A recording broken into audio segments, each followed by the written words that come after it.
Hello and welcome to another very special episode of the Sales Ops Demystified podcast. Today, we're joined by Krystal Diel, who is currently the Director of Sales Operations and Enablement, I believe, at Capacity. Now, we love to have people come onto the show with a whole range of different previous experiences. Sometimes we have people that have been in the sales ops game for 20 years, some just a little bit less, say 2 years, and some with a wide variety of backgrounds before coming to sales ops. And so this, I think, is going to be an interesting version of those cases. So Krystal, welcome to the show. Thank you. Very excited to be here. Awesome. So let's first go back to your experience before coming in to work within sales. I believe, while according to LinkedIn, that you had your own business. I did. Yes. So I started out as a young personal trainer. So right out of high school, I wanted to get certified because just health and fitness was something I was really, really passionate about. And so I was like, by the time I turn 18, I'm going to be certified. And so I did that. And then I applied at the local gyms in my area. And so I got a job right away. And I didn't realize at the time that the job was sales. I got into it and I was like, oh, you just get your clients. This is great. But then I realized that, you have to sell your services in order to get clients. And so I learned very quickly that in order to get clients and have a repeatable business, you had to have a repeatable sales process. So that's when I started dipping my toes into quote unquote sales operations, even though I didn't realize that's what it was at that time. That's super interesting. So one of the first realizations you had when you had to actually go and sell your own services was that you need a process. Yes. So I guess then after, because you came into the world of the world of working in organizations as an SDR, right? This back in 2015. And so you must have, I assume, hit the ground running, and you must have been absolutely crushing it from all the previous sales experience. Yeah, that is kind of what happened, not to toot my own horn, but basically when I decided to make the switch from personal training to the business world, it was really more about like financial reasons. I was doing okay in my job, but I wanted more of a stability. I wanted to start a family. And so I wanted to venture into something that could provide that for us. And so when I found my previous company, they were like, hey, we're going to pay you a really big base salary, and we're going to pay you if you get opportunities, and we're going to pay you if it closes. And I was like, so you're going to pay me that much money to make phone calls? Okay, I'm in for it. And so when I joined that company, I had a great just management and just like mentorship there that really helped me really understand how to take my sales processes from personal training and really apply them to the business world. So I started learning about frameworks. I started learning about how to track and report, and then how to build these metrics into reports. And so ultimately, by having more of that operational mindset, I was able to like crush my quota. Within the first 3 months that I was there, I helped the company earn $130,000 in revenue. And then because of that, I started teaching the other members of the team how to be successful. And so naturally, that brought me into a management role. They're like, hey, if you can teach your colleagues this, like, let's bring you into a management role. And so from there, that's when I really started to really just start honing in on these additional skills. Yeah, because your time spent as a rep for the previous business was about a year, right? And so you got pushed into management pretty fast. And I mean, potentially, it's almost like your work as a personal trainer selling to clients was almost like practice for coming into the business world. Would you agree? And then when you came into the business world, you were just like unstoppable. Yeah, definitely.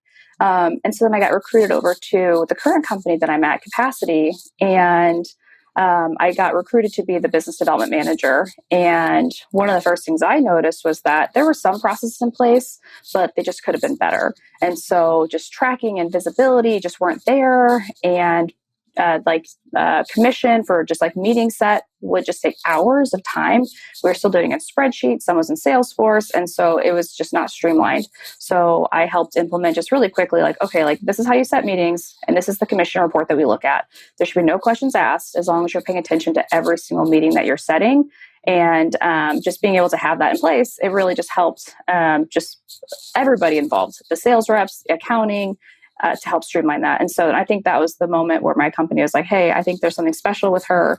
Let's move her into a sales ops role. Got it. So what I like to do now is dig into capacities, sales, well, actually revenue function, and understand the components and understand where you fit and what you're working on. So first off, roughly what is the size of the sales team? So we have 6 members of our sales team. Cool. And is there a split between SDRs and AEs, or is everybody has the same role? Yeah, so we actually have 3 different functions. We have territory managers who are doing more of the enterprise sales, and they are aligned with an ISR, which is an inside sales rep, where effectively they're helping in their target accounts. And then we have our account executives who target more of like the mid-market businesses.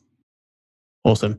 And so then your remit is to essentially equip the 6 individuals as effectively as possible. Yes, exactly. My job is to support them as much as I possibly can. Awesome. Do you have any oversight or influence on service and marketing, or are you just solely focused on sales? So my role for 2020 was purely focused on the sales side of it. And so going into 2021, I am overseeing all of revenue operations. So we just hired somebody who is doing marketing operations, but she reports directly to me so that we can get our Marketo and Salesforce instance as fluid as possible. And then also overseeing the bridge between sales and client success so that we can also see the relationship there to make sure that from the moment somebody comes into our system to the moment they are closed, and then the customer support afterwards. So is your title going to change from Director of Sales Ops to Director of Revenue Operations? Yes. Awesome. Is there a customer support operations person, or is there just the head of customer support that will either report into you or be working with you? I will be working with the director of customer support. Her name is Sammy. And so her and I will work really closely to help track whatever she needs to see in the system to help enable her team more successfully. Awesome. What were a couple of key things that you did within the sales operation in 2020 that you think had a significant impact on the productivity of the reps or the amount of revenue generated?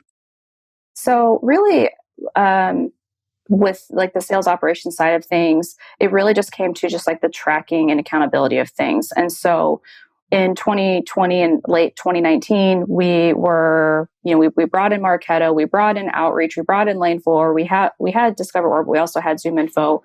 And so really a lot of it was teaching the team how to use these tools and like how to use them effectively. And so it's a little bit of a slow churn when you have a lot of different tools that you have to help implement, but also help teach the team how to use them most effectively. So I look at 2020 as like a huge year of like building, and then 2021 the goal is to help just reinforce and govern over all those processes that we've built in 2020. So, just things from like making sure that people are in Outreach and in Salesforce, and how to get them there as quickly as possible without taking up too much time out of their day. And so there's instances where people will be in like a Gmail thread, and all those people don't always make it into Salesforce or Outreach. So how do they quickly get those people from one platform to the other without creating a lot of manual work? Awesome. And but before you joined, was there another sales ops person, or were you the first sales ops person in the business? So we had somebody who was working in like a marketing operations role and laid a lot of great groundwork down. And the company had also worked with a sales consultant as well. And so there were definitely pieces in place. And so I didn't have to build everything from the ground up, but really just looking for places to optimize things. And so again, the first thing I noticed was just like meeting set, and then also just making sure that activity was being tracked, and then also just opportunities being created when they needed to be at that time. And then as we evolved, when we were creating opportunities at the right time, then creating validation rules just to make sure that all of the right data was being captured so that our VP of sales could accurately forecast. Makes total sense. So would I be accurate in saying then that 2020, or the work did in 2020, was almost like building the foundation? These things needed to be in place. Mm-hmm. And then the foundation really for accelerated growth in 2021. Is that Yes. Is that a good summary? Yes, definitely. Awesome. And now in 2021, you're also going to have extended influence in the revenue function to ensure that all the good work that you have been doing in sales is replicated and consistent between marketing and customer service. Yes, exactly. Awesome. Have you guys set priorities for 2021 already, or is that coming later? So a lot of our priorities have been set. And really, again, the first priority is really about, again, just like the governance of all these processes. And so when we were going through our strategic planning this year, we really went through and just like mapped out like every possible process. We call them machines that we are responsible for. And this is actually a company-wide initiative so that there was just visibility into all the moving parts. And so it's a crazy long document. It's like 22 pages long, but it was really helpful for me to go back and look at all of the things that we had built and then really just assign like, okay, who's responsible for each of these things to pay attention to each of them? Because you put all of this work into building things and sometimes you can set and forget and then move on. And then you forget something might need some maintenance along the way. And so I always have like a quote unquote, like a plan or like manufacturing, just analogy in my mind all the time. Like you don't just make a machine and just forget about it. Like you have people who are monitoring the line and making sure there's quality along the way. And so we really, really heavily rely on Jira, where I have like my next 6 months of sprints planned out, where I have quote unquote like our maintenance tasks that are all built in there. I mean, they're very detailed, and sometimes you've got 2 or 3 of the same ticket on each sprint, but that's just like how important it is to pay attention to all of these things along the way that you've built. And then from there, like maintenance is always a priority, always, always, always. And then that's when we carve in time for any of our new builds that we're going to be doing. And are you able to share any of the new things that you might be building in 2021? Yeah, so they might seem basic, but the most basic things, like just like Salesforce profiles and roles are things that we need to be building so that we can have the right, just like the right reps seeing the right things so that it's not so busy for them on the records. And then again, building out Marketo, making sure that we have a lot of that built too, but just having like what we call like Nurture 2.0 so that when we have all of our inbound leads that are in the system, that they're getting the right messaging at the right time. Awesome. The trend or the shift in your role to broaden out over the revenue function, was that driven by you or was that driven by the business or both? I'm sure a little bit of both. My boss, who is the chief revenue officer, came to me and said, "Hey, I think that we want to broaden the scope of this." Actually, no, that's not right. It was actually the VP of marketing who said, "Hey, we're going to be bringing in this marketing ops person, and we want to have that person roll up under Krystal in her role because." Why wouldn't all of the quote unquote tools where they intersect, like why wouldn't that be under one person? And so when we started thinking about this job, it was, hey, it makes sense for Krystal to manage this person. And then it kind of just fanned out from there. So if I'm managing the marketing ops and sales ops, then I eventually will be also managing the customer ops as well, which I think eventually we'll have a person for that. But right now it's really just like, it's literally like the same process all over again. Like, let's see what we can build. And then eventually we'll have somebody monitor that stuff. Yeah. What do you think? And this is quite a wide question, so forgive me if it's too wide. What do you think will be the big challenges for sales or revenue ops functions going through 2021 and then moving into 2022? Yeah, I think it's definitely a broad question, but I think that like the initial thing that catalogs in my mind is really just about we've already transitioned to work from home, and then there might be a transition back and not. And so it's really just like having that forward thought of how can we make like sales operations, revenue operations, just consistent with wherever people are working, whether they're at home or they're in the office or back and forth. So just putting like those repeatable processes in place that will not change whether they're at home or they're in the office themselves. Like I think about when we made the transition from working in the office to working from home, was that I obviously didn't have my her name's Jen, who I work very closely with. She's also on my team. And we sat right next to each other. So it was just so easy to say, hey, can you get this done? Hey, what are you working on today? But when we transitioned, we had to rely more heavily on Jira so that we can stay on the same page and in lockstep. And so like that, for example, is something that like was a benefit here, but it will definitely take with us if we go back to the office. It's a very good point. The importance of having somewhere shared where you can not track what other people are doing, but where you can almost update the state of things when you're not just sat next to someone. And I haven't really thought about it that way, but I guess Jira is a very good tool for that. I think here we use, I guess, Trello probably more for that purpose, but I totally agree. And yeah, of course, if the people who you are responsible for making productive are moving between the house and the office, then obviously that's going to have an impact on your role. Do you think that you guys effectively managed that transition to remote work? And if yes, what did you do that you think worked? Yeah, I think that on some level, we were not in a super unique position, but a majority of our sales team is already remote. And so we have people in just different territories in the United States. And so that made it obviously a little bit more easy for us because we were already doing it for the most part. So I will say that we probably had an easier transition than most companies who had to like start from scratch in that respect. Yeah, it's funny actually. Because I've asked that question to quite a few sales ops people, and more than half said that actually, we were pretty much remote anyway. So it seems like sales, by its nature, was a bit ahead of the curve there. Awesome. So now coming to the close of the episode, who in the world of sales or revenue operations would you most like to take for lunch? Yeah, that's a great question. And I think about that. I think about the people that like I follow on LinkedIn that are really captivating to me. So one person that comes to mind is just somebody, I'm sure you've heard of him, maybe Taft Love.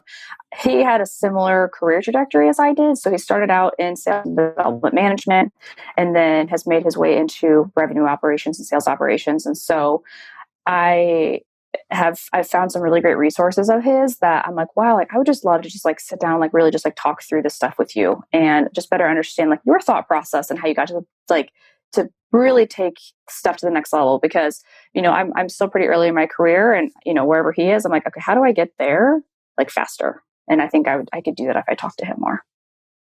Yeah. So we've actually had guests of the show get connected to the people they answered to this question, because we all sometimes we'll reach out to them and say, hey, X, you were mentioned in this episode. And we have had guests connect because of this.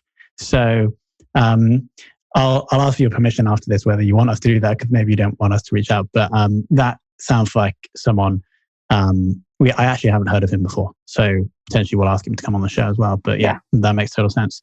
Yeah, that's great. Krystal, thank you for coming on and being so, I guess, open about Capacity's current, the state of the sales operations. Is super exciting to see your role broaden into 2021. And actually, maybe we should have you on in a year so we can summarize what it's like to transition from sales to revenue operations over a 12-month period. So how does that sound? Yeah, I'd love that. Amazing. Krystal, thank you so much for your time. Yes, thank you so much.